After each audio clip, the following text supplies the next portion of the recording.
Hello bachon, let's read this question.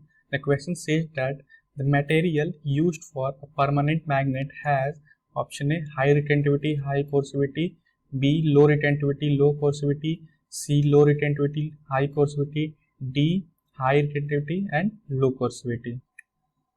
इस question में हमें परमानेंट मैग्नेट के प्रॉपर्टी के बारे में पूछा गया है कि उसकी कौन कौन सी प्रॉपर्टी होती हैं। हमें ऑप्शन में दो प्रॉपर्टी दी गई हैं, retentivity and कोर्सिविटी।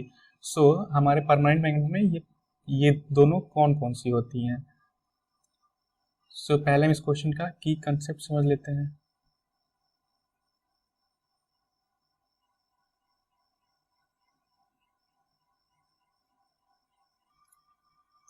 So the key concept of this question is hysteresis curve, which is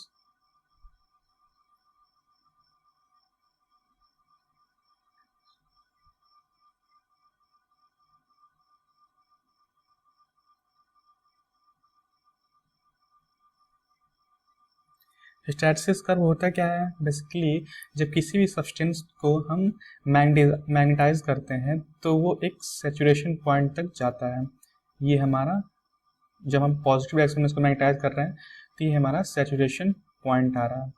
फिर जब हम मैग्नेटिक फील्ड हटा देते हैं तो उसकी जो अगर मैग्नेट अच्छा है, सब्सटेंस अच्छा है, तो वो अपनी मैग्नेटिक प्रॉपर्टी को रिटेन करता है।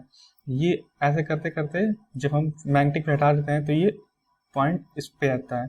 जो ये हमारा पॉइंट होता है बी, ये हमारा रिटेंटिविटी पॉइंट होता है।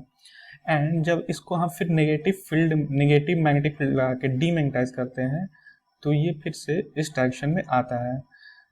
एंड जो ये हमारा ये पॉइंट होता है इसको हम सी बोलते हैं, इसको कोर्सिविटी बोलते हैं इस पॉइंट को। एंड जब हम फिर इसको नेगेटिव डायरेक्शन में मैग्नेटाइज करते हैं तो ये फिर ऐसे आता है कर्व, और ये हमारा पॉइंट डी होता है। ये हमारा नेगेटिव डायरेक्शन सैचुरेशन पॉइंट होता है। फिर जब हम पॉजिटिव डायरेक्शन में इसको मैग्नेटाइज करते हैं तो ये हमारा ग्राफ ऐसे चलता है एंड यहाँ पे फिर मीट कर जाता है। ये हमारा जो बी पॉइंट है ये हमारा रिटेंटिविटी पॉइंट है एंड सी हमारा कोर्सिविटी पॉइंट है।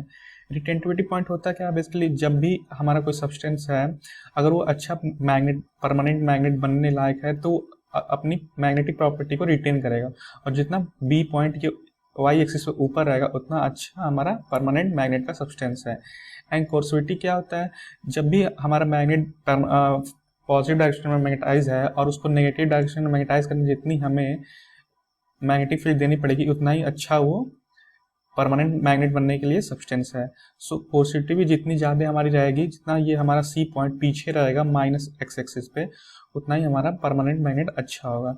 देयरफॉर बेसिकली इस ग्राफ की एरिया जितनी ज़्यादा होगी उतना हमारा परमानेंट मैग्नेट अच्छा होगा। ये हमारी ग्राफ की एरिया हो गई।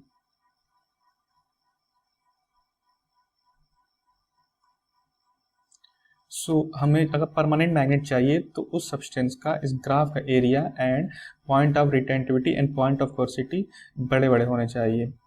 Point of retentivity Y axis पे ऊपर होनी चाहिए और कोर्सिविटी माइनस एक्सिस पे पीछे होनी चाहिए। हमें मेरा ऑप्शन क्या है, हाई रिटेंटिविटी हाई कोर्सिविटी। हमें यही परमानेंट मैग्नेट के लिए चाहिए। Our option A is correct option, high retentivity and high coercivity. I hope आपको आंसर समझ में आएगा। All the best.